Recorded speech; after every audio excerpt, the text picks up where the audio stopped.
At the summit of Icecrown Citadel, where frozen winds howl through spires of eternal ice, the Lich King stands alone. Arthas Menethil, once prince, once paladin, now something far beyond mortal comprehension, gazes across the desolate wastes of Northrend with eyes that burn like frozen stars. The helm of domination sits heavy upon his brow, pulsing with the screams of 10,000 tortured souls. Frostmourne rests in his gauntleted hand, the rune blade singing its endless song of hunger and sorrow.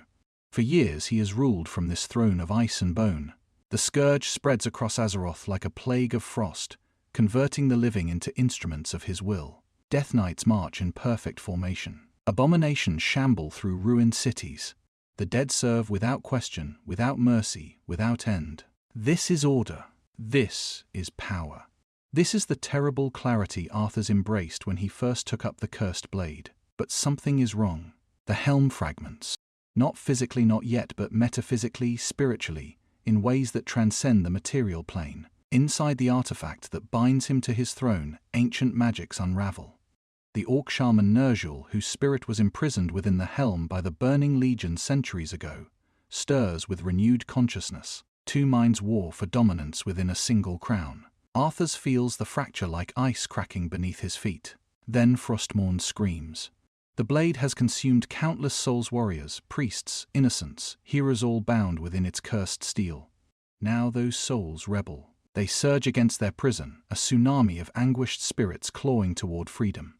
The rune blade vibrates in his grip, frost exploding outward in crystalline waves. The flow of death magic that sustains the Lich King's power stutters, falters, threatens to collapse entirely. Arthas staggers. For the first time in years, he feels something like pain. The helm splinters, hairline cracks spider across enchanted metal. Blue light bleeds from the fractures, and with it, the screaming of 1,000,000 damned souls. The frozen throne itself begins to crack, ice calving away in massive sheets that crash down through the citadel's depths. He tries to reassert control, channeling necromantic energy through sheer will, but the damage runs too deep. The helm, the blade, the throne, three artifacts of power that should function as one, are tearing themselves apart. Ner'zhul's consciousness surges forward, attempting to reclaim dominance. Arthas pushes back with brutal force. The two spirits clash within the helm, and in that moment of internal war, neither notices what approaches. Reality tears, not metaphorically, not symbolically. The very fabric of existence splits open above Icecrown Citadel like a wound carved into the universe itself. Where the rift opens, there is no natural color, only impossible hues that shouldn't exist, shades of madness and nightmare that hurt to perceive. This is not the arcane magic of Azeroth. This is not even the fell corruption of the Burning Legion. This is something else entirely. Raw power bleeds through the tier energy, so alien, so fundamentally wrong, that even the undead hordes below begin to collapse. Ghouls fall twitching to the frozen ground.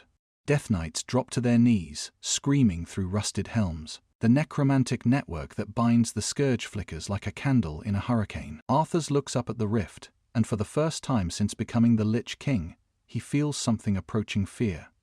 The energy radiating from that cosmic wound is chaotic, ever-shifting, alive with malevolent intelligence. It writhes and pulses like a living thing, reaching toward him with tendrils of impossible light. He raises Frostmourne, prepared to fight whatever emerges, but nothing emerges. Instead, the rift pulls. Gravitational forces that defy physical law seize him, armor and all, dragging him upward. His boots leave the ground.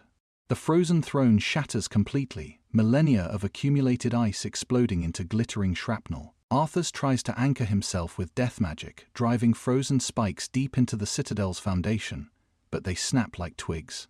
The pull becomes irresistible. He ascends through the air, through the screaming winds, through the rift itself. The last thing he sees of Azeroth is Icecrown Citadel crumbling below him, his undead army scattering like ants from a disturbed nest. Then the tear swallows him whole, and everything becomes color and chaos and screaming.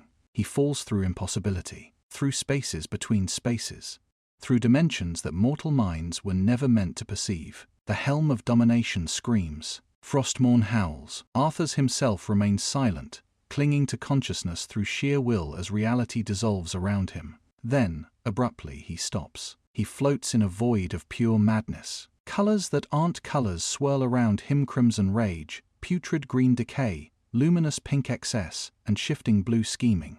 This place has no up or down, no ground or sky. Distance means nothing.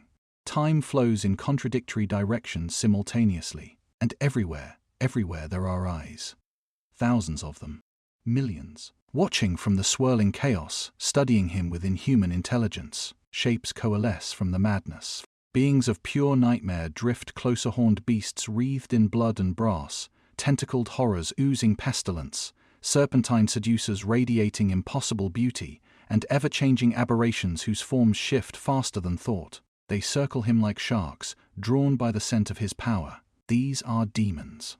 Beings of pure warp energy, servants of gods so terrible that mortal comprehension breaks upon their mere existence. They sense something in Arthas' soul, yes, but one unlike any they've encountered before.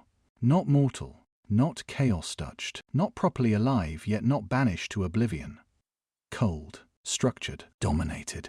One demon lunges, a thing of claws and teeth and rage. Arthas doesn't flinch. Frostmourne moves almost lazily, and the blade connects with warp stuff. The demon doesn't just die. It's consumed, its essence drawn screaming into the runeblade, adding its power to the thousands of souls already imprisoned within. The other demons hesitate. Arthas floats in the Imperium, the warp, the sea of souls, the realm of chaos itself, and he is utterly, terribly calm. The helm still sits upon his head, though cracked and damaged. Frostmourne still hungers in his grip. And deep within his fragmented consciousness, Arthas and Nergal finally agree on something. This galaxy, wherever they've arrived, will kneel before the Lich King, or it will join the endless army of the dead. The demons attack in earnest now, drawn by curiosity and hunger. They cannot help themselves. In the warp, all beings are driven by base instinct, rage, despair, ambition, desire. These creatures have never encountered restraint, have never known the cold discipline that defines the Lich King. To them, Arthas is prey. Alien prey, certainly, but prey nonetheless. They learn otherwise quickly. A bloodletter of Khorne charges forward, its hellblade raised high, screaming worship to its god of war. Arthas catches the blade with his gauntleted hand. Frost spreads instantly across the demon's weapon, crystallizing warp fire into brittle ice. Before the creature can react, Frostmourne sweeps through its torso. The runeblade drinks deeply, and the bloodletter doesn't disperse back into the warp, it simply ceases. Its essence, its very existence, is drawn into the sword's endless hunger. Gone. Not banished. Erased. More demons rush forward, plague-bearers oozing filth, demonettes writhing with seductive grace, pink horrors cackling with manic glee. They come in waves, testing this intruder, probing for weakness. Arthas stands at the center of their assault, unmoved, unchanging. His armor doesn't corrode under Nergal's rot. His mind doesn't fracture under Tessenchi's illusions. His soul doesn't burn with Slaaneish's excess or Khorne's rage. He is death. Pure, cold, absolute death. And death cannot be corrupted. Each demon that touches Frostmourne is consumed. Each soul, if such beings can be said to have solaces added to the blade's collection. The runeblade grows heavier with power, its hunger intensifying with every kill. Arthas feels the weapon's satisfaction, a cold pleasure that mirrors his own. This place, this realm of chaos and madness, is nothing more than an unlimited source of fuel. The helm of domination, cracked but still functional, begins to pulse with renewed energy. In Azeroth, it bound the undead through necromantic threads, creating a hive mind of death that stretched across continents. Here, in the warp, it interacts with psychic energy in ways never intended by its creators. The helm doesn't just dominate minds, it stabilizes reality itself around Arthas, creating a bubble of order within chaos. Warp storms rage around him, but within his presence, there is calm, structure, purpose. This terrifies the demons far more than his blade ever could. They retreat, circling at a distance now, watching with newfound wariness. And beyond them, beyond the immediate swarm of lesser beings, greater powers take notice. For the ruinous powers, the chaos gods themselves turn their eternal gaze toward this anomaly in their domain. Khorne the blood god sees Arthas's martial prowess, the perfect efficiency of his killing stroke. There is no rage here, no mindless fury, but there is violence refined to art. The god of war feels something approaching respect, though it's tinged with frustration. This warrior would make a magnificent champion, yet he refuses to glory in the kill. There is no emotion, no passion, only cold execution. Scene Tesh, the architect of fate, studies Arthas with growing unease. The changer of ways sees all threads of possibility, all potential futures, all schemes within schemes. But when those infinite eyes focus on the Lich King, there is only static. Arthas' soul is unreadable, his future opaque. He exists outside the great game entirely, a piece that refuses to be moved on CNT's grand board. This is intolerable. This is terrifying. Nurgle, the Plague Father, reaches out with diseased tendrils, seeking to corrupt, to decay, to embrace this new being in his garden of pestilence. But there is no life here to corrupt. Arthas is already dead, his body sustained by necromantic magic rather than biology. There is no flesh to rot, no blood to spoil, no organs to fail. Nurgle's gifts slide off the Lich King like water off ice, finding no purchase, no vulnerability. The god of entropy withdraws, confused and disappointed. Slaanesh, the Dark Prince, seeks emotion, ecstasy, agony, obsession, anything that burns with feeling. But Arthas is hollow. Whatever humanity he once possessed died long ago on Azeroth, sacrificed on the altar of power. There is no love to corrupt, no hate to inflame, no pride to exploit, only purpose, only the endless grinding will to dominate. Slaanesh recoils from such emptiness, finding nothing to feed upon. The Chaos Gods confer in ways beyond mortal comprehension. They are eternal enemies, locked in infinite conflict, yet this intrusion concerns them all. Arthas represents something they've never encountered, a power that feeds on their servants, that exists outside their influence, that threatens the very nature of the warp itself. For the first time in countless millennia, the four consider cooperation. Arthas senses their attention like pressure against his mind. Lesser beings would collapse under such scrutiny, their souls shredded by the mere gaze of entities so vast and terrible. But the helm of domination shields him, its cracked surface pulsing with defensive energy. He is not a psyche, he doesn't channel the warp's power. Instead, he negates it, creating dead zones where chaos cannot reach. He speaks, and his voice carries across the Imperium with unnatural clarity. All souls can be bent to the Lich King's will. The words are calm, factual, carrying no boast or threat, only certainty, even yours. The demons howl in outrage, the Chaos God's attention intensifies, and reality around Arthas begins to fragment under their combined displeasure. Warp storms of impossible magnitude form, seeking to tear him apart, to unmake him completely. Colors bleed into other colors. Time fractures, space inverts, but Arthas simply closes his eyes and concentrates. The helm of domination flares with blue-white radiance. Frostmourne anchors itself in unreality, and around the Lich King, a sphere of absolute order crystallizes. Inside that sphere, the warp cannot reach, chaos cannot touch, the gods themselves cannot breach. He has brought dominion to the realm of madness itself. The storm rages, but Arthas remains untouched, floating in his bubble of frozen perfection. And slowly, inexorably, he begins to move, not aimlessly, but with purpose. The warp may be infinite, but somewhere in this cursed realm there must be an exit. A way back to material reality. The Lich King seeks a galaxy to conquer. And nothing, not gods, not demons, not reality itself will stand in his way. The planet is designated Vandros the Ninth in Imperial records, an ice world on the far reaches of Segmentum Obscurus. Its population numbers approximately 3 million souls, primarily consisting of Imperial Guard regiments stationed to watch for chaos incursions from the nearby Eye of Terror. The world serves no strategic purpose beyond its location, a frozen sentinel at the edge of civilized space. On this unremarkable day, at precisely 0847 hours local time, the sky tears open, not metaphorically. Every human on Vandros the Ninth looks up to see reality split like fabric, revealing something beyond a swirling void of color and chaos that burns the eyes of those who stare too long.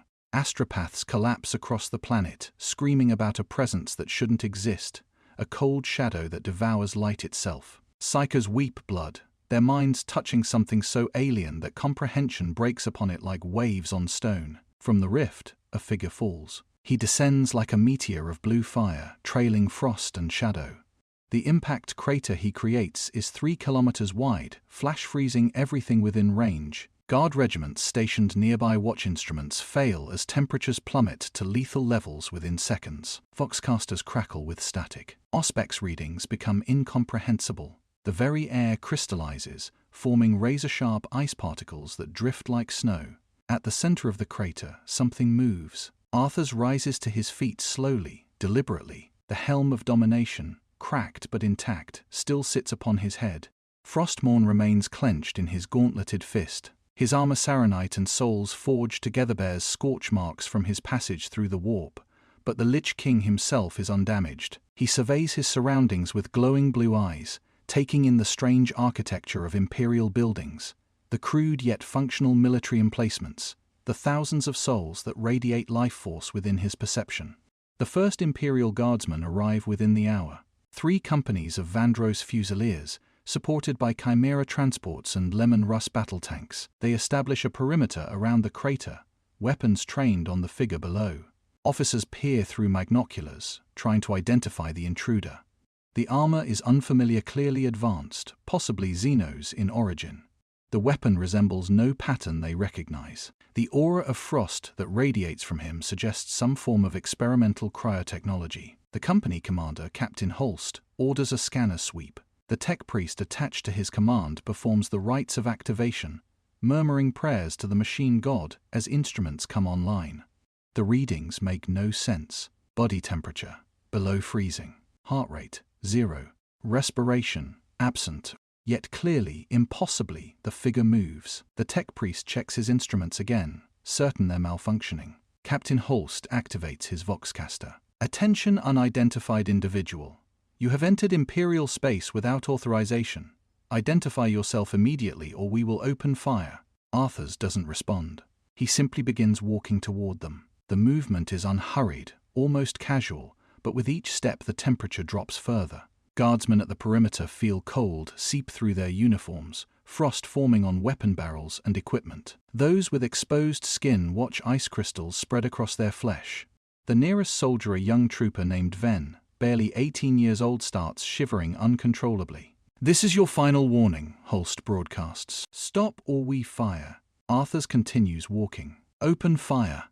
300 lasguns discharge simultaneously, filling the air with crimson energy. The sustained barrage would vaporize any human target. But Arthas doesn't falter. The lost fire strikes some kind of energy field around him, a barrier of frost and death that absorbs the attacks without visible damage. The Lemon Russ tanks fire their battle cannons, high explosive shells streaking toward the target. Arthas raises Frostmourne. The shells freeze mid-flight, momentum stolen by impossible cold. They hang suspended for a heartbeat before dropping harmlessly to the ground.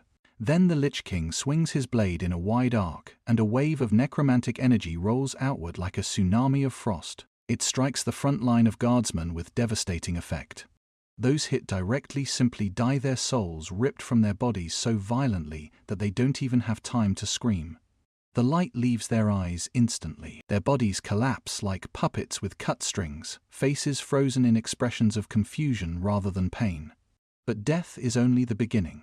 The corpses begin to move. Limbs twitch, heads rise. Eyes that were glassy with death suddenly glow with cold blue light. The fallen guardsmen stand, movements jerky and unnatural, and turn to face their former comrades. They raise lasguns with stiff, mechanical precision, and they fire. The second line of defenders recoils in horror. Those are their brothers, their friends, men they fought beside for years. Now they're something else, puppets wearing familiar faces controlled by a power beyond comprehension. Some soldiers freeze, unable to process what they're seeing. Others open fire immediately, cutting down the risen dead even as tears freeze on their cheeks. Captain Holst screams orders, trying to establish control, but his words are drowned out by the chaos.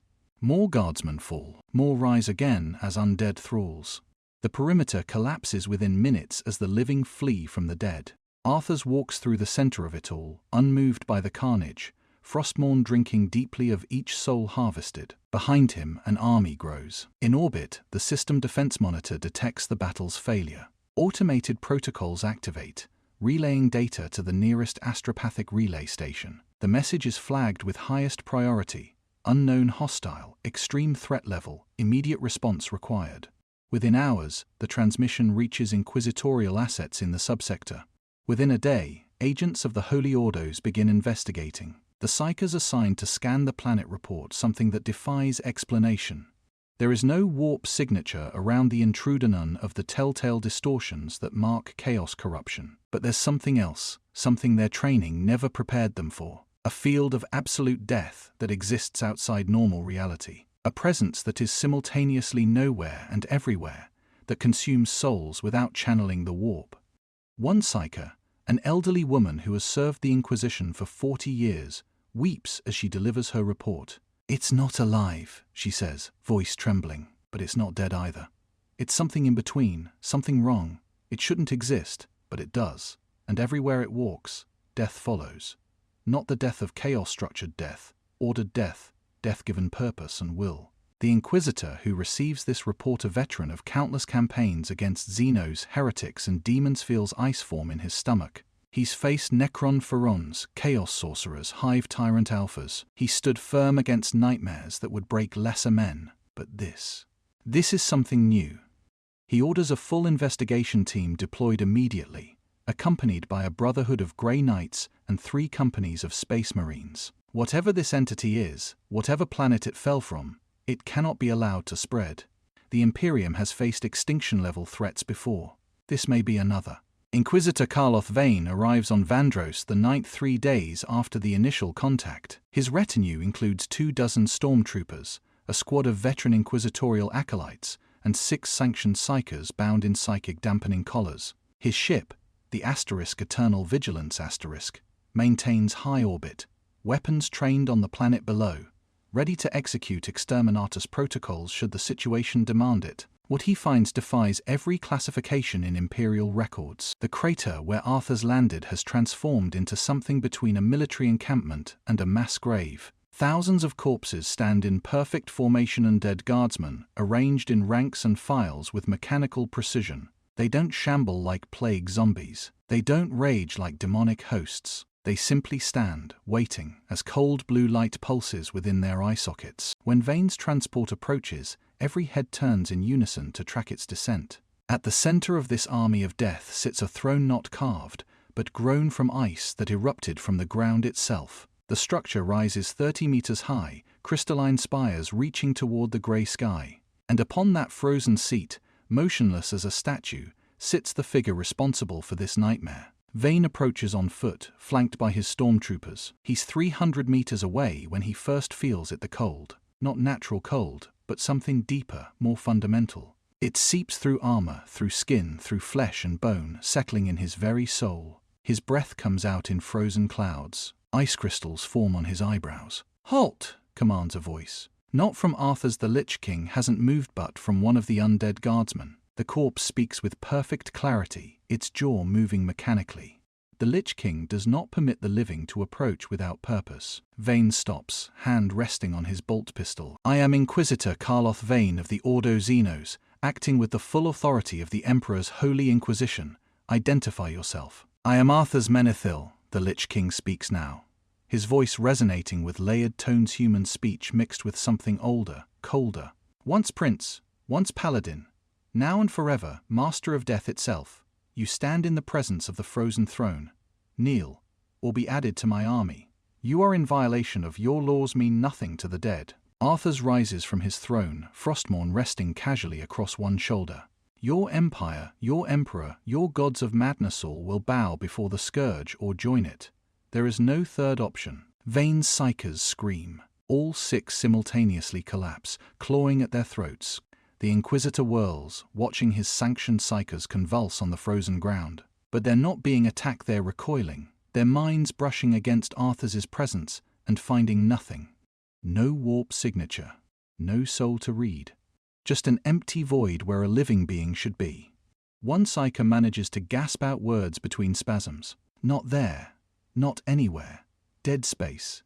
Dead everything." A tech priest steps forward, Magos Explorator Zeth9, dispatched by the Adeptus Mechanicus to investigate the anomaly. His augmented eyes cycle through multiple spectrums of analysis. Infrared shows no heat signature.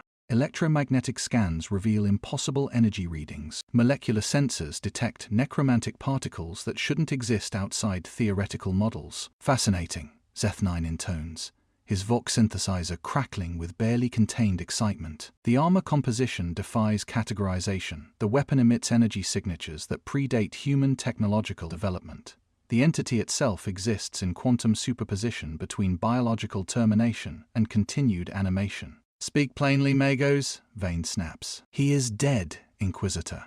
Clinically, biologically, spiritually dead. Yet consciousness persists. Motor function continues. Power flows.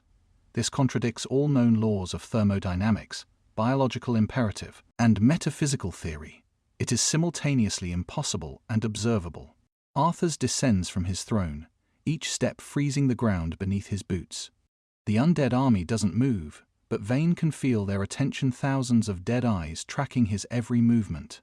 The Inquisitor is a veteran of a century's worth of campaigns. He stared down Chaos champions, Orc war bosses, and Eldar autarchs without flinching. But this makes his blood run cold in ways that have nothing to do with temperature. "What are you?" Vayne demands. "Necron? Some new class of abominable intelligence? A chaos artifact given form? I am beyond your categories." Arthas stops 5 meters away, close enough that frost now covers Vayne's armor completely. "I am domination made manifest. I am the end of all resistance. I am what your species will become, perfected through death, unified under a single will." "You're an abomination." Vayne draws his bolt pistol. The weapon locks up immediately, mechanisms frozen solid. He drops it, reaching for his power sword instead. That weapon ignites successfully, energy field crackling to life. "And abominations must be purged.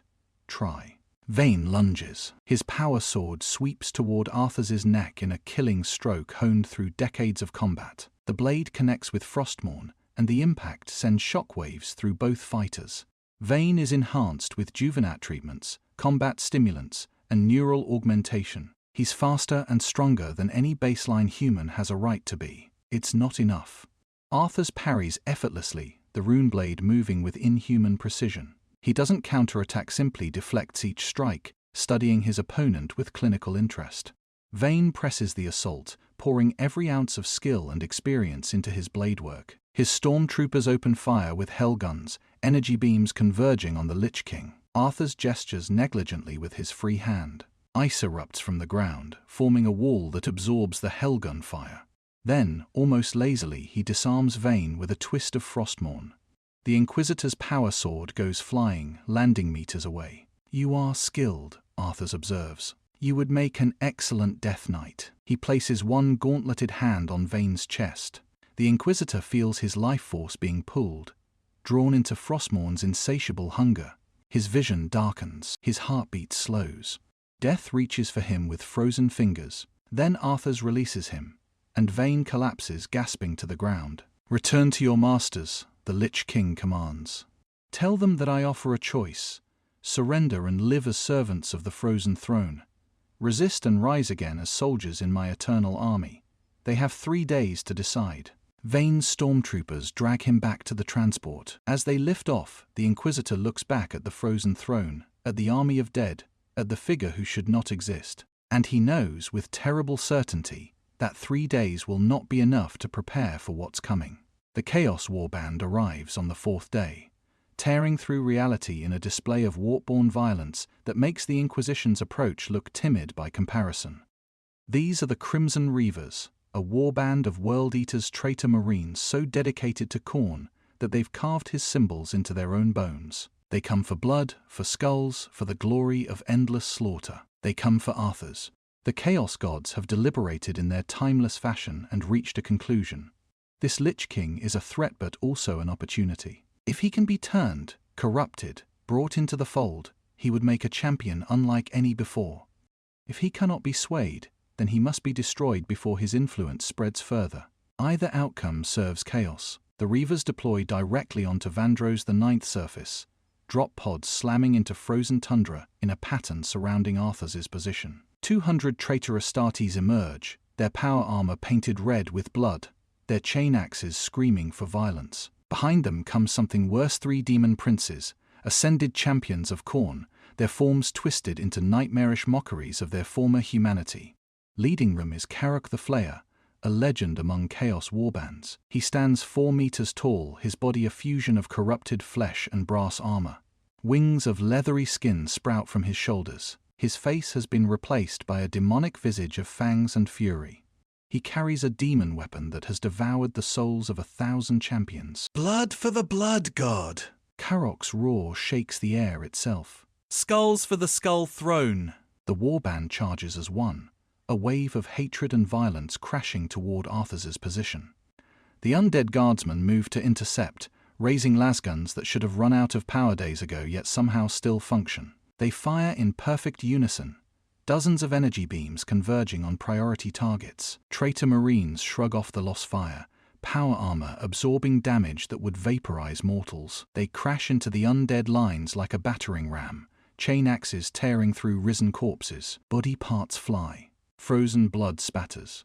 The undead fall by the dozens, overwhelmed by the sheer violence of the assault. But they don't stay down. Bodies torn apart by chain weapons begin to move again. Severed arms crawl like spiders toward their former owners. Headless corpses continue fighting, guided by necromantic will rather than sight. The Chaos Marines realize with growing unease that they're not fighting an army that can be routed or broken, they're fighting death itself. Arthas remains on his throne, watching the battle unfold with clinical interest. He's analyzing these new enemies, cataloging their strengths and weaknesses. They're more durable than the Imperial soldiers, their armor more resilient, their weapons more savage. Interesting. They'll make better servants once he claims their souls. Karok the Flayer breaks through the undead lines through sheer brute force, his demon weapon cutting a path of devastation. He reaches the base of the frozen throne and looks up at Arthas with eyes that burn with warp fire. The gods have marked you, dead thing. Karok bellows. Submit to Khorne's will and know eternal glory. Resist and be torn apart. Arthas stands, Frostmourne singing its cold song. Your gods hold no power over death. He descends from the throne, each step sending ripples of frost across the battlefield. The temperature drops so precipitously that even the Chaos Marines notice, servo motors in their armor beginning to struggle. Steam rises from their power plants as moisture in the air instantly crystallizes. Karok charges, demon weapon raised high. The blade falls with enough force to split a battle tank. Arthas catches it with Frostmourne, and the impact creates a shockwave that flattens everything within 50 meters. Undead and traitor Marines alike are thrown back by the force of godlike powers colliding. The two titans of war engage in single combat, and the battle is magnificent in its terrible beauty. Karok fights with the berserk fury of Khorne, every strike intended to kill, to maim, to destroy. He's millennia old, has slain countless champions, and his demon weapon howls with joy at meeting a worthy opponent. Arthas fights with perfect precision. No wasted movement, no unnecessary flourish. Each parry is optimal. Each counterstrike targets a weakness. Where Karok is fire and rage, Arthas is ice and calculated violence. They're opposites in every way, and their duel reflects this fundamental difference. The demon prince begins to realize he's outmatched. It happens slowly. A parry that's slightly too slow. A strike that misses by millimeters. His demon weapon, which should be drinking Arthas's soul, finds nothing to consume. The Lich King's soul is already claimed, bound within the helm of domination, unreachable even to chaos artifacts. Then Frostmourne finds an opening. The rune blade pierces Karok's chest, sliding between armor plates with surgical precision. The demon prince freezes, not metaphorically but literally, ice spreading from the wound across his entire body. He tries to scream, tries to call upon Khorne's power, but the god cannot hear him, cannot reach him. The blade is drinking him, consuming his essence, trapping his soul in a prison far worse than anything the warp could offer. Karok the Flayer, champion of Khorne for 10,000 years, dies, not banished to the warp to reform, not cast back to his patron god. Truly, permanently, irrevocably dead. His essence is added to Frostmourne's collection, one more soul among thousands. The other two demon princes witness this and know fear true existential terror. In the warp, death is temporary. Demons can be banished, but they always return eventually, reformed by their god's power. But this is different. This is final. The Lich King doesn't banish demons, he erases them. They retreat, tearing holes in reality to flee back to the safety of the warp. The remaining traitor Marines, seeing their leaders fall and flee, lose cohesion. Some continue fighting, too lost in bloodlust to care about survival. Others break formation, falling back toward their drop pods. Arthas raises Frostmourne high, and necromantic energy pulses outward in waves. Every traitor marine that died in the battle, their souls still lingering near their corpses, seized and bound. The bodies rise, but these aren't shambling zombies. These are Chaos Space Marines, their enhanced physiology and power armor now serving a new master. The undead Astartes turn on their living brothers. The slaughter intensifies. Bolt rounds tear through armor. Chain axes find weak points. Within minutes, the Crimson Reavers are destroyed to the last warrior, and they all rise again. 200 traitor marines stand in perfect formation before the frozen throne. Their armor still bears the symbols of chaos, but those markings are now covered in frost. Their eyes glow with cold blue light instead of warp fire. They are no longer servants of the blood god, they are death knights. Arthas's elite warriors. The Lich King surveys his new army with satisfaction. He came to this galaxy alone. Now he commands thousands, soon millions, eventually billions. This universe will learn what Azeroth learned long ago. There is no escape from death. There is no final rest. There is only the frozen throne and the endless eternal scourge. The Space Marines arrive with the dawn. Not traitors corrupted by chaos, but loyal servants of the Emperor, the Sixth Company of the Space Wolves, called to combat by Inquisitor Vane's desperate request for aid. They come in full battle formation, 93 warriors in grey ceramite, led by Wolf Lord Ragnar Blackmane himself, a legend among his chapter. The irony is not lost on those who know both stories. In another universe, another timeline, there was a prince named Arthas who became a Death Knight and claimed a cursed sword. Here, now, that same cursed king faces Space Marines who call themselves wolves, who pride themselves on savage nobility, who once served a prince among princes before he ascended to immortality. The parallels are poetic. The conflict is inevitable. Ragnar studies the battlefield from his drop pod, analyzing tactical data with centuries of experience. The undead army numbers in the tens of thousands, now Imperial guardsmen and traitor marines mingled together in perfect ranks. They surround a throne of ice that rises like a cathedral, and atop that throne sits a figure that radiates cold, visible even through his helmet's enhanced optics. "Brothers," Ragnar voxes to his warriors, "we face a new Xenos threat, something that walks like a man but commands the dead. Intel suggests it's neither chaos nor Necron, which makes it an unknown quantity. Unknowns are dangerous. We purge it before it spreads. For Russ, for the Allfather, for the Imperium of man." "For Russ and the Allfather," 92 voices roar in response. The Space Wolves deploy in a lightning assault pattern, drop pods impacting in a circle around Arthas's position. They emerge with bolters firing, each mass-reactive round capable of blowing a normal human apart. The undead guardsmen crumble under the assault, bodies torn to shreds by explosive ammunition. But the Death Knights, the risen Chaos Marines, are another matter entirely. They meet the Space Wolves' charge with equal ferocity, power armor crashing against power armor. These are no shambling corpses. These are Astartes, enhanced warriors who in life could fight for days without rest.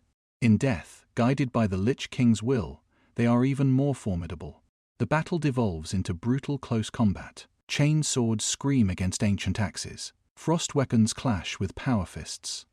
Blood both red and frozen blue spatters across the tundra. Space Wolves fight with the ferocity of their namesake, but they're disturbed by what they face. These undead warriors fight with perfect coordination, no individual glory-seeking, no berserker rage, just cold, efficient murder.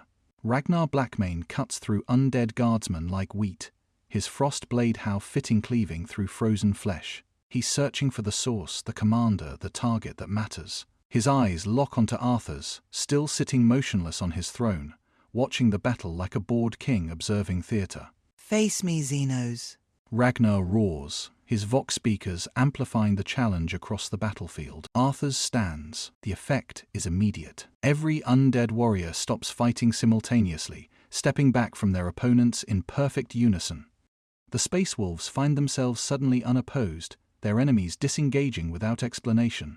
It's unnerving in ways that straightforward combat never is. The Lich King descends from his throne, Frostmourne humming with anticipation. He walks through the parted army undead, stepping aside to create a clear path until he stands 20 meters from Ragnar. This close, the Space Wolf can see details that tactical displays couldn't convey. The armor is ancient beyond measure, its style predating Imperial records. The sword radiates a hunger so intense it makes his skin crawl even through ceramite. And the eyes. Those glowing blue eyes contain nothing human. You challenge death itself, wolf cub. Arthas's voice carries amusement, ancient and cold. Bold, foolish, but bold. Your species seems fond of meaningless gestures. I am Ragnar Blackmane, Wolf Lord of the Space Wolves, and I challenge you in the name of the Emperor of mankind. Ragnar raises his frostblade in salute. Face me in single combat, creature, and let the All-Father judge which of us is worthy. Your god cannot hear you here. Arthas raises Frostmourne. But I accept. When you fall, you'll make an excellent addition to my army. A Space Wolf Death Knight. The symbolism appeals to me. They charge simultaneously. The impact when their blades meet sends shockwaves across the battlefield. Ragnar is 300 years old, a veteran of countless campaigns, enhanced beyond human limits by the Canny's helix. He's fast enough to dodge bullets, strong enough to tear through tank armor, durable enough to survive wounds that would kill a baseline human instantly. Arthas matches him effortlessly. More than matches surpasses. Where Ragnar relies on transhuman reflexes, the Lich King moves with supernatural precision. Where the Space Wolf's strength is biologically enhanced, Arthas's power is metaphysical, drawing from necromantic energies that ignore physical limitations. Every strike Ragnar makes is parried. Every opening he exploits is closed before he can capitalize. They fight across the frozen battlefield, warriors on both sides stopping to watch this clash of titans. Ragnar unleashes every technique in his arsenal, feints learned from fighting Chaos champions, power strikes practiced against Orc war bosses, defensive forms developed against Eldar. None of it is enough. Frostmourne scores first blood, sliding past Ragnar's guards to open a gash across his arm. The wound doesn't just bleed, it freezes, ice spreading from the cut. The Space Wolf feels his enhanced physiology struggling against necromantic corruption, his Canny's helix fighting to purge the supernatural cold from his system. You fight well, Arthas observes, pressing his advantage. Better than most. In another life, you would have made a worthy ally. In this one, you'll serve a greater purpose. Ragnar snarls, literally, enhanced vocal cords producing a sound halfway between human and wolf. He abandons technique for pure ferocity, striking with the berserker fury that defines his chapter. His frostblade connects with Arthas's shoulder plate, actually penetrating the ancient armor, drawing something like blood thick and frozen. The Lich King doesn't flinch, doesn't slow. He simply backhands Ragnar with his free hand, the impact sending the Space Wolf flying 30 meters to crash into a group of undead warriors. Ragnar rises, armor cracked, blood flowing from a dozen wounds. Around him, his Space Wolves are fighting desperately against overwhelming numbers. They're winning individual duels, but there are too many undead.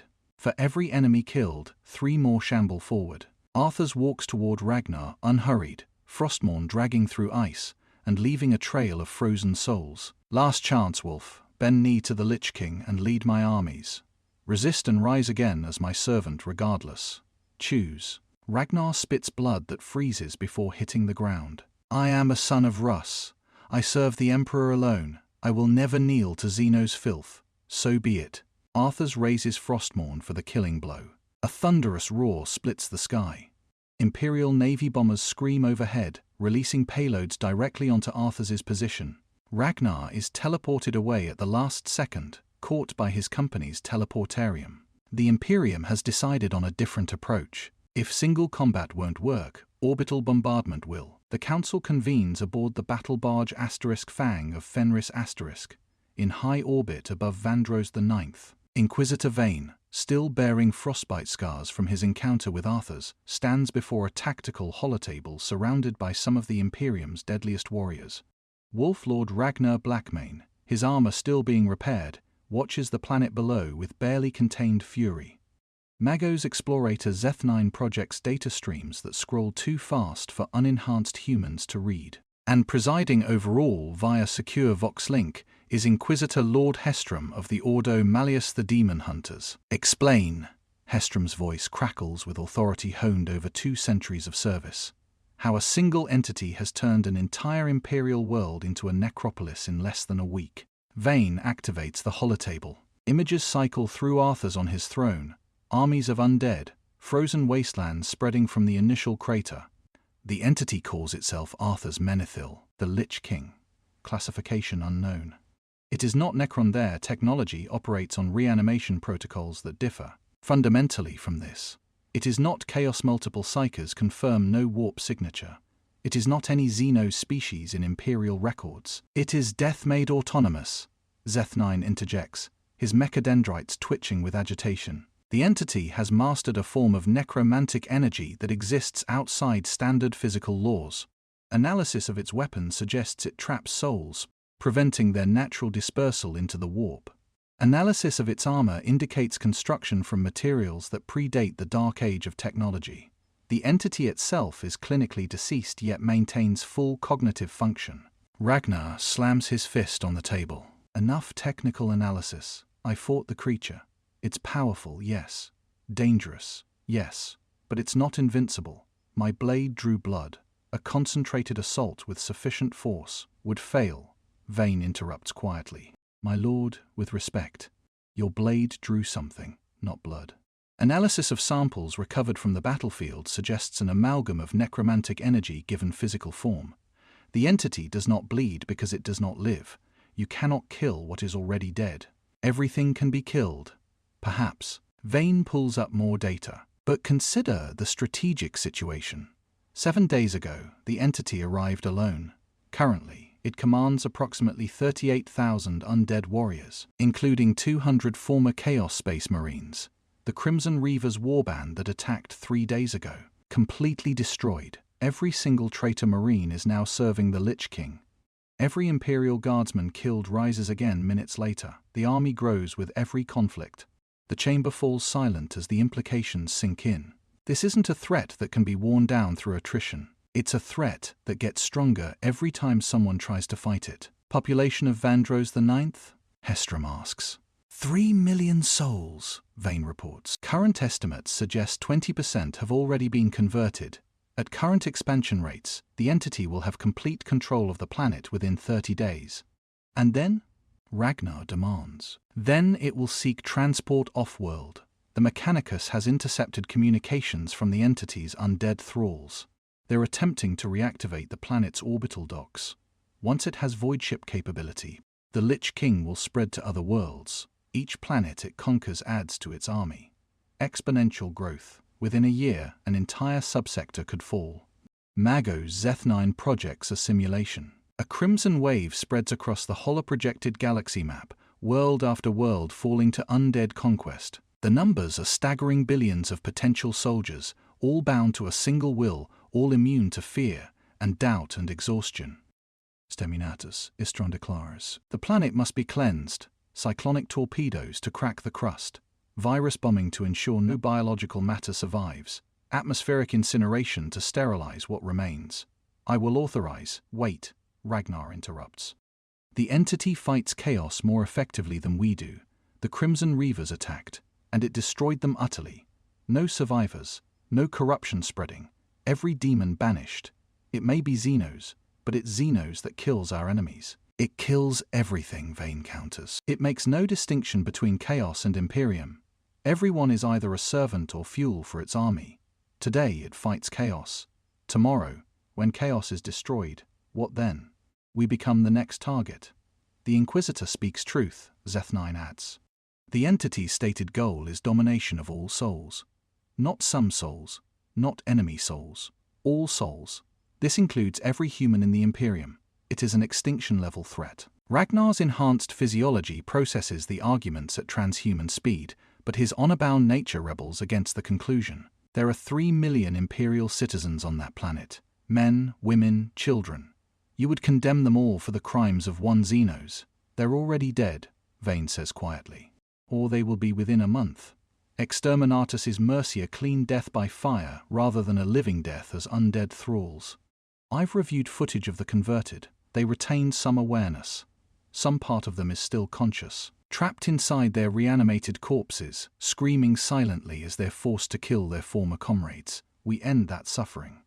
The Wolf Lord has no counter to that argument. He's seen the undead up close, seen the horror in their glowing eyes. Authorization granted, Inquisitor Lord Hestrom declares. Exterminatus protocols enacted under my authority as Inquisitor Lord of the Ordo Malleus.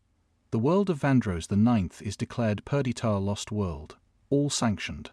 Citizens are to be considered casualties of war against Xeno's incursion. Cleansing fleet will arrive within 48 hours. May the Emperor have mercy on their souls. The Voxlink terminates. The council chamber fills with heavy silence, each participant processing the enormity of what's been decided. 3 million souls condemned. A world about to die. Ragnar rises, preparing to return to his company. At the door, he pauses. Inquisitor, one question. You've ordered many exterminatus actions, yes? 17, Vane confirms. Did any of the targets know they were about to die? Most were already beyond communication. Chaos, corruption, tyrannid infestation, orc domination. They couldn't be warned. This one can. Ragnar's expression is grim. The Lich King is intelligent. It speaks Gothic fluently. It understands tactics. When the fleet arrives, it will know what's coming. What do you think it will do? Vane considers this. On the holotable, Vandros the Ninth rotates slowly, half its surface already covered in spreading frost. Somewhere down there, sitting on a throne of ice, Arthas Menethil plans his next move. It will fight, Vane concludes. It will throw everything it has at preventing orbital bombardment, which means casualties, thousands of crew on ships, void battles, boarding actions. It will try to capture our vessels, add our crews to its army. Exactly. Ragnar nods. You're not just condemning one world, Inquisitor. You're starting a war that might not end cleanly. Pray to the All-Father that your torpedoes fly true. He departs, leaving Vane and Zethnine alone with the holotable and the weight of their decision. The Magos breaks the silence with an observation that makes Vane's blood run cold. Statistical analysis suggests a 14% probability the entity survives exterminatus level, destruction. Its metaphysical nature may allow consciousness to persist even if its physical form is destroyed. If so, it will be... Inquisitor Vane stares at the planet below and wonders if they're making a terrible mistake. But the decision is made. The torpedoes are being prepared. Within 2 days, Vandros the Ninth will burn. He only hopes that's enough. The Exterminatus fleet arrives ahead of schedule, translating from warp space in a thunderous display of reality displacement. 5 capital ships led by the Apocalypse-class battleship Wrath of Terror bristling with weapon batteries capable of cracking continents. Escorts and frigates form a blockade perimeter. Every gun, every lance, every torpedo tube trained on Vandros the Ninth. On the surface, Arthas rises from his throne. He knew they would come. From the moment the Space Wolves retreated, from the moment the orbital bombardment began its preliminary strikes, he understood the Imperium's response. These humans lack imagination, but they excel at overwhelming force. They will attempt to destroy the planet rather than allow his scourge to spread. Acceptable, predictable, and ultimately futile. The undead army has grown exponentially. 47,000 warriors now stand in perfect formation across frozen plains, including 300 Death Knights, former Space Marines, and Chaos Champions, their power armor bearing the frost runes of eternal service. The entire population of Vandros the Ninth has been converted. Every man, woman, and child now serves the frozen throne. But the planet itself is not what Arthas intends to keep. A world is nothing but geography. What matters is souls, is power, is the endless hunger that drives the scourge forward. And that hunger is about to be fed. The warp tears open on the planet's northern hemisphere. Not a small rift this time, but a screaming wound kilometers wide. Through it pours a chaos invasion force that makes the Crimson Reavers look like a scouting party. The Black Legion Abaddon's chosen has arrived with 6,000 traitor Astartes, 36 demon engines, and hordes of cultists that number in the hundreds of thousands. Chaos has realized the same thing the Imperium has. Arthas must be stopped here, now, before he becomes unstoppable. Three-way war erupts. Imperial ships open fire from orbit, lance batteries carving burning scars across Vandros the Ninth surface. Cyclonic torpedoes launch on ballistic trajectories, each carrying enough explosive power to shatter tectonic plates. The exterminatus has begun. Chaos forces rush toward Arthas's position, a tide of corruption and madness seeking to drown the Lich King before the planet dies. Demon engines bellow challenge, traitor marines chant litanies to dark gods. Cultists scream worship and hatred in equal measure.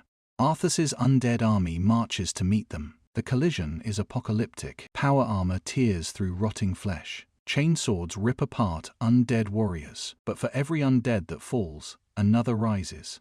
The Death Knights form an unstoppable vanguard, wielding frost weapons that shatter demon engines and freeze traitor marines mid-charge. They fight with coordination no Chaos Force can match, each warrior a perfect instrument in the Lich King's grand strategy. Above, the Imperial fleet engages Chaos vessels that translated in system alongside the invasion force. Void shields flare. Weapon batteries exchange fire at distances measured in thousands of kilometers. A Chaos cruiser breaks through the blockade, angling for a suicide run at the Wrath of Terra Asterisk. It's intercepted by torpedo spreads that crack its hull like an egg, spilling atmosphere and crew into the void. On Vandro's the Ninth surface, Arthas strides through the battlefield like a god of winter. Frostmourne harvests souls with mechanical efficiency Chaos cultists, demons, even the occasional Imperial pilot whose fighter crashes in the crossfire. Each death feeds him. Each soul trapped within his blade makes him stronger. A greater demon of Khorne manifests directly in his path, a bloodthirster, massive and terrible, wings spreading like crimson sails. It carries an axe forged from the skulls of 1,000 champions. When it roars, reality itself cracks. Arthas doesn't slow. They clash at the center of the battlefield, and the impact creates a crater within a crater. The bloodthirster fights with millennia of martial experience, with the fury of a god backing every strike. Arthas counters with perfect precision, Frostmourne meeting the demon axe in a shower of sparks and warp energy. The bloodthirster realizes too late that it's outmatched. Frostmourne finds an opening, sliding between the demon's ribs. The creature freezes, its scream of rage dying to a whisper. Then it's gone not banished but consumed, its essence drawn into the runeblade where it will scream for eternity. The Chaos forces falter. Their greatest champion, a demon prince of unspeakable power, has been erased by a single sword stroke. Cultists break and run. Traitor marines hesitate, transhuman discipline warring with primal fear. Arthas raises Frostmourne high, and a wave of necromantic energy pulses outward. Every Chaos worshipper that dies and thousands have rises again. The Black Legion finds itself fighting its own dead, and the horror of that breaks even their corrupted minds. Then the cyclonic torpedoes impact. The first strike hits Vandro's the Ninth northern continent, the shockwave visible from orbit. Tectonic plates crack. Magma erupts from fissures kilometers deep. The temperature, which has been below freezing for weeks, spikes instantly to thousands of degrees. Everything within 1,000 kilometers is incinerated Chaos forces, undead warriors, the very land itself. More torpedoes fall. The southern hemisphere cracks open, oceans boiling away in seconds. The atmosphere ignites, oxygen combusting in a planet-wide firestorm. Vandro's the Ninth is dying, murdered by the Imperium it once served. Arthas stands at the epicenter of destruction, his frozen throne melting beneath him. Lesser beings would panic, would flee, would search desperately for escape. But the Lich King is patient. He's played this moment out in his mind 1,000 times since the fleet arrived. He drives Frostmourne into the dying planet's crust and channels necromantic energy on a scale never before attempted. The blade acts as a conduit, drawing power not from souls but from death itself, the death of 3 million converted citizens, the death of hundreds of thousands of Chaos cultists, the death of the planet beneath his feet. The helm of domination pulses with blinding intensity. Reality around Arthas begins to crystallize, frost forming in patterns that defy physics. He's creating a pocket dimension, a space folded out of normal reality, held together by sheer will and the power of millions of harvested souls. The final torpedo impacts directly on his position.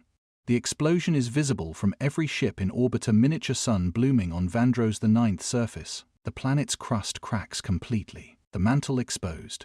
The world enters its death throes. But when the light fades, when sensors recalibrate, they detect something impossible. A sphere of perfect ice floating in the void where Arthas stood. Inside it, barely visible, a figure sits on a throne. Around him, translucent forms drift the souls of his entire army, bound to him even in death, preserved within his necromantic bubble. The asterisk wrath of Terra *S captain stares at the tactical display in disbelief. That's impossible. The torpedoes hit directly. Nothing survives exterminatus. Nothing. Inquisitor Vane, watching from the bridge, feels ice settle in his stomach. He's not alive. He doesn't need atmosphere, doesn't need gravity, doesn't need anything a living being requires. We just destroyed a planet, killed 3 million Imperial citizens, and all we've done is make him angry. The sphere of ice begins to move.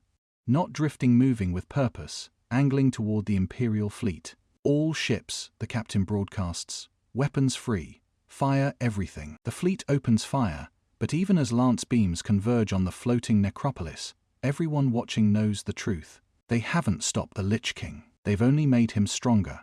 The Imperial fleet retreats after 2 hours of sustained bombardment. Not roots, the Imperium doesn't root, but tactical withdrawal in the face of an enemy that refuses to die. Lance batteries that should vaporize anything merely chip away at the sphere of ice. Torpedoes that could kill titans bounce off the necromantic barrier like pebbles. The sphere advances steadily, and when it reaches the outer screening vessels, something worse happens. The ice touches a Cobra-class destroyer. Frost spreads across the hull like infection. Crew members begin dying, not from decompression or explosion, but simply dying, their souls ripped away and absorbed into Arthas's growing power. The ship goes dark, then reignites with cold blue light. Its weapons turn on nearby Imperial vessels. The first undead void ship has been claimed. The fleet withdraws to safe distance, maintaining a blockade perimeter but refusing to engage directly. They watch as Arthas's sphere continues its slow construction, souls of the dead shaping ice into architecture. It's growing. A castle suspended in the void, incorporating debris from destroyed vessels, frozen corpses, and the shattered remains of Vandros the Ninth itself. Within a week, it's a kilometer in diameter. Within a month, 5 kilometers. A floating necropolis of impossible scale, held together by magic that shouldn't exist, powered by the death energy of an entire world. The Imperium classifies it as a space hulk of unknown origin. Quarantine protocols are established. No ships are to approach within 10,000 kilometers. Inquisitorial watch stations ring the perimeter, observing but not engaging. They catalogue everything: the structure's slow rotation, the way ice continues spreading, the faint psychic pressure that even blank sensors can detect. But they no longer try to destroy it. The cost is too high. Every attack just feeds Arthas more power, more material, more reason to retaliate. Inside his frozen palace, a recreation of Icecrown Citadel rebuilt in the void, Arthas sits upon a new throne. His Death Knights stand in perfect formation below. His undead army, souls bound to him even without physical bodies, waits for the command to manifest. The helm of domination has repaired itself through absorbed power. Frostmourne sings with satisfaction, fed beyond even its endless hunger. He has studied this galaxy through absorbed memories, learned its history from the souls he's consumed. This Imperium of man, vast beyond comprehension, spanning millions of worlds, commanding trillions of soldiers. They worship a corpse god who sits dying on a golden throne, fed souls to sustain his failing life. The irony is poetic. They condemn Arthas for mastering death while their own empire is built on it. He has learned of the chaos god's entities of pure warp energy who corrupt and destroy. They fear him. Good. They should. He is the antithesis to their madness, order carved from entropy, structure imposed on chaos. He has learned of the Necron's ancient machines who abandoned flesh for immortality. Their rivals, yes, but also potential subjects. Death comes for machines as surely as mortals. Eventually, even their ancient technology will fail. And when it does, they'll serve the frozen throne. He has learned of Tyranids consuming swarms that devour all biomass. They avoid his claimed worlds now, hive fleets detecting something wrong with the death energy that radiates from his presence. They hunger for life. He offers only death. They flee. The galaxy is vast, but the Scourge has infinite patience. Arthas begins his work. The undead void ship, once Imperial, now serves as his first vessel. Its crew of frozen corpses navigate with eerie precision, obeying commands transmitted through necromantic hivemind. It departs the quarantine zone on a course toward an undefended agri-world population, 12 million, minimal military presence. The Imperium detects the departure too late. Warnings are transmitted, but the world falls within days. 12 million souls added to Arthas's army. 12 million corpses rising to serve the frozen throne. And more importantly, the planet's orbital infrastructure grain haulers, transport vessels, cargo ships all converted to undead fleet. Then another world falls, and another. The scourge spreads like frost across glass, slow but inevitable. Each planet conquered adds to his forces exponentially. Within a year, 6 worlds. Within 5 years, 30 worlds. A subsector has become his domain, marked on imperial charts with ominous warnings. Quarantine zone mortis no entry under any circumstances. The Imperium fortifies neighboring sectors, establishing massive military presence.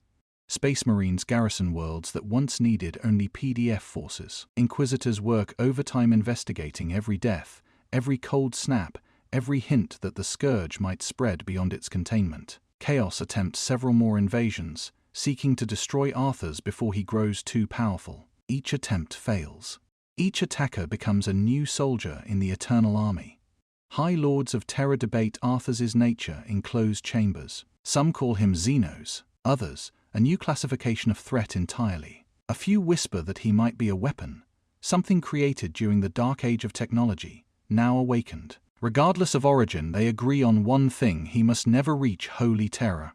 Arthas doesn't care about their capital, not yet. He has eternity to expand. The galaxy is large, but death is patient. Eventually, every living thing dies. Every world falls silent. Every empire crumbles. And when they do, they will rise again. He sits on his frozen throne, suspended in the void, lord of an empire of death, and whispers words that echo across the warp itself. This galaxy shall know true order, not the madness of chaos, not the cruelty of your Imperium, not the hunger of the swarm, only the frozen throne, only eternal service, only death, and what comes after.